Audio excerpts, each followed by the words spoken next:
প্রিয়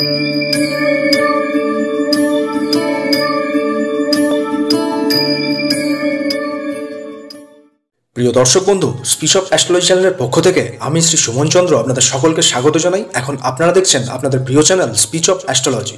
প্রিয় দর্শক বন্ধু, আজকের এই ভিডিওটি অবশ্যই একটি গুরুত্বপূর্ণ ভিডিওটিতে আপনারা জানবেন 5ই ফেব্রুয়ারি থেকে 15ই মার্চ অবধি মঙ্গলের উচ্চ রাশি মকরে গমনের ফলে আপনাদের জীবনে কী ধরনের ফলাফল আপনারা পেতে চলেছেন। মাইথোলজি অর্থাৎ পুরাণ অনুসারে মার্স অর্থাৎ মঙ্গল গ্রহকে যুদ্ধের দেবতা হিসাবে আখ্যা দেওয়া হয়েছে। মঙ্গলকে এক্ষেত্রে ভূমিপুত্র হিসাবেও জানা যায়। মঙ্গলের রং লাল হওয়ায় মঙ্গলকে অঙ্গারক নামেও অভিহিত করা হয়ে থাকে। আগুনের কারক গ্রহ হিসাবেও মঙ্গল গ্রহকেই জানা যায়। মঙ্গলদেবের বাহন হলো ভেড়া এবং তিনি গদা, পদ্ম ও ত্রিশূলধারী হয়ে থাকেন। রাশিচক্রে 12টি রাশির মধ্যে মেষ ও বৃশ্চিক রাশির মালিক হিসাবে মঙ্গল গ্রহকেই জানা যায়। এই মঙ্গলের প্রভাবের ফলেই মাঙ্গলিক দোষের সূত্রপাত হয়ে থাকে, অর্থাৎ মাঙ্গলিক শব্দটি মঙ্গল গ্রহ থেকেই উৎপত্তি।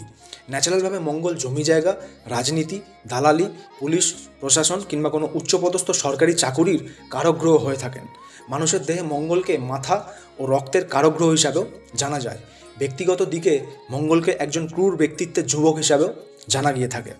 তো দর্শক বন্ধু, 5ই ফেব্রুয়ারি থেকে 15ই মার্চ মঙ্গলের উচ্চ রাশি মকরে এই মহাসঞ্চার তার অবস্থান ও দৃষ্টি সাপেক্ষে মিথুন লগ্ন, মিথুন রাশি, জেমিনি সাইনের জাতক জাতিকাদের কী ধরনের ফলাফল দিতে চলেছেন, এবার সেই বিষয়ে আলোচনায় আসা যাক। মিথুন লগ্ন বা মিথুন রাশির জাতক জাতিকাদের ক্ষেত্রে মঙ্গল ষষ্ঠপতি ও একাদশপতি মারক গ্রহ হয়ে থাকেন।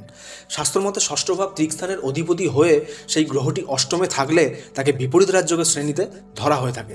তো 5ই ফেব্রুয়ারি থেকে 15ই মার্চ অবধি মঙ্গল আপনার অষ্টম স্থান বাধাবিঘ্নের ক্ষেত্র মকর রাশিতে এসে উচ্চস্থ হচ্ছেন।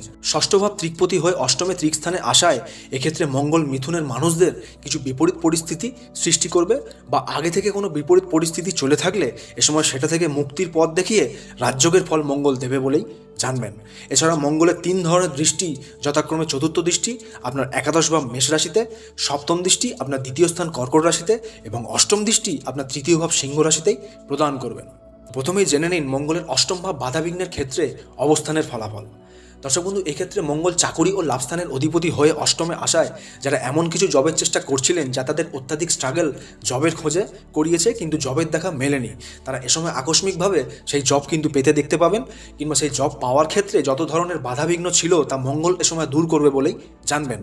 ঋণপতি হয়ে অর্থাৎ ষষ্ঠপতি হয়ে অষ্টমে আসায় যদি আপনার আগে থেকে কোনো ঋণ চলে থাকে তাহলে এ সময় অবলীলাক্রমে সেই ঋণ থেকে মুক্ত হতে পারবেন, কিংবা নতুন কোনো লোন যদি করতে চান তাহলে এ সময় সেই লোন অ্যাপ্রুভ হতেও দেখা যাবে, যা পরে গিয়ে শোধ করতে পারবেন বলেও জানবেন। এ সময় শত্রুদের নিয়ে মাথা ব্যথা করতে যাবেন না, কারণ মঙ্গল আপনার শত্রুনাশ করতে চলেছে। এ সময় আপনার শত্রুদের কিছু খারাপ খবর কানে কিন্তু আসতেও শুনতে পাবেন। এরপর মঙ্গলের চতুর্থ দৃষ্টি আপনার একাদশ ভাব মেষ রাশিতে থাকায় এ সময় কোনো পরধন প্রাপ্তির ইঙ্গিত কিন্তু মঙ্গল দেবেন। কোনো মৃত ব্যক্তির সম্পত্তি আপনি পেতে পারেন। এছাড়াও আপনার পৈতৃক সম্পত্তি যা এতদিন ধরে আপনার নাগালে ছিল না, এ সময় তার উপর আধিপত্য লাভ করতে আপনি সক্ষম হতে পারেন। যে স্টুডেন্টরা কম্পিটিটিভ এক্সাম দিচ্ছেন তারা এ সময় সফল হবেন। এছাড়াও কোনো স্টুডেন্ট যদি স্টাডির সাথে সাথে কোনো জব জয়েন করতে চান তাহলে এ সময় তাদের সক্ষম হবেন বলেই জানবেন। লাভস্থান স্বগৃহে মঙ্গলের দৃষ্টি এ সময় আপনাকে বেশ কিছু লাভের সম্মুখীন করাবে বলেই জানা যায়। এরপর মঙ্গলের সপ্তম দৃষ্টি আপনার দ্বিতীয় ভাব কর্কট রাশিতে থাকায় এ সময় আপনার পরিবারের দিকে বেশ কিছু সময় ওয়াকিবল হওয়ার ইঙ্গিত কিন্তু মঙ্গল দিচ্ছেন। আপনার জীবনের অবস্ট্রাগল দূর করার পিছনে যেমন আপনি লেগে আছেন, তেমন পারিবারিক মানুষদের সুখ স্বাচ্ছন্দ্যের দিকেও এ সময় আপনাকে খেয়াল রাখতে হবে। দ্বিতীয় ভাব বাণীস্থান হওয়ায় মুখের বাণী এ সময় উগ্র বা মেজাজি হওয়া থেকে সাবধান হবেন। এ সময় আপনার কথার জন্যে কোনো মানুষের মানসিক আঘাতের কারণ যাতে আপনাকে না হতে হয় সেই চেষ্টাই কিন্তু করবেন। দ্বিতীয় ভাব এক্ষেত্রে ধনস্থান হওয়ায় এ সময় অবশ্যই ধনলাভের ইঙ্গিত মঙ্গল আপনাকে দিতে চলেছে, তবে ধনলাভের জন্য কোনো মানুষের ক্ষতি যাতে না হয় সেই চেষ্টাই কিন্তু আপনাকে করতে হবে। এরপর মঙ্গলের অষ্টম দৃষ্টি আপনার তৃতীয় ভাব সিংহ রাশিতে থাকায় যাত্রার মাত্রাকে কিন্তু বাড়াতে চলেছে এ সময় মঙ্গল। যারা যাত্রাজনিত পরিশ্রম সাপেক্ষে কোনো কাজ করে থাকেন, যেমন কোনো ট্রেনের হকার, ভিক্ষুক বা কোনো চলমান বস্তুর উপরে আপনার কাজ হয়ে থাকে, তাহলে কিন্তু এ সময় আপনার উদ্যম ও পরাক্রমের বৃদ্ধি করিয়ে মঙ্গল সফলতা দিতে চলেছেন বলেই জানবেন। এ সময় আপনার অনুজ অর্থাৎ ছোট ভাই বোনদের সাথে মতানৈক্য বা কথা কাটাকাটিতে কিন্তু যাবেন না। সম্পত্তি ভাগবাটোয়ারা নিয়ে কিছু সমস্যা কিন্তু এ সময় উঠে আসতে দেখা যেতে পারে। এছাড়াও তৃতীয় স্থান যোগাযোগের হওয়ায় মঙ্গল এ সময় আপনার কমিউনিকেশন সেক্টরে বৃদ্ধি করবে বলেই জানবেন, যা আপনার জীবনের বহু অবস্ট্রাগলকে দূর করতে চলেছে বলেই জানা যায়। তো মিথুন লগ্ন রাশির দর্শক বন্ধু, যদি এই মঙ্গল আপনার জন্মছকে বিপরীত রাজযোগে আবদ্ধ থেকে থাকে, অর্থাৎ ষষ্ঠপতি ত্রিকস্থান মারগ্রহ হয়ে ত্রিকস্থানেই অর্থাৎ ষষ্ঠে, অষ্টমে কিংবা দ্বাদশভাবে থেকে থাকে, তাহলে এ সময় এই উচ্চস্থ মঙ্গলের অষ্টমে আসায় বিপরীত রাজযোগে শুভফল কিন্তু আপনি পাবেন।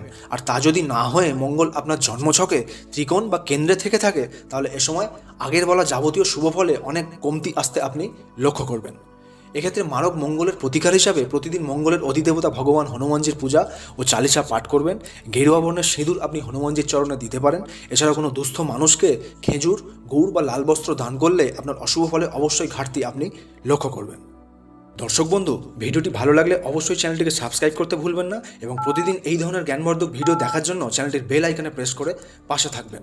তো দেখা হচ্ছে পরের ভিডিওতে। সকলে ভালো থাকবেন, সুস্থ থাকবেন। ধন্যবাদ।